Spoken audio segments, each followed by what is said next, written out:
Сен Ленин айтқан қағидаларға берік болуың керек. Бірақ неге? Ленин деген біз үшін кім өзі? Осындай сұрақтар менің ойыма жиі келеді.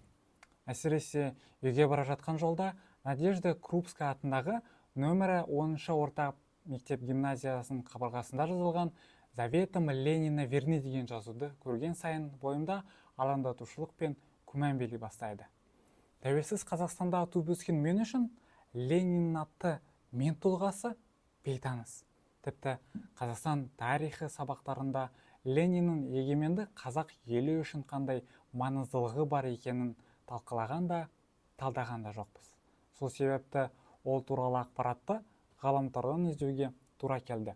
Білгенім, Лениннің идеялары қазіргі Қазақстанның құндылықтарымен, заманауи көзқарасымен сәйкес келмейді екен. Алайда неге оның өсиеттері бүгінгі мемлекеттік білім ордасының қабырғасында сол күйі сақталып тұр? Бұл біздің тарихи мұрамыз ба, әлде мектеп әкімшілігінің қазіргі ұстанымы ма? Айтпақшы, мектепке есімі берілген Надежда Крупская кім өзі? Іздеп көріп едім, Лениннің жары екен. Тағы да қызық, оның Қазақстанға қандай қатысы бар? Бұл да жауабы беймәлім күйінде қалған ашық сұрақ.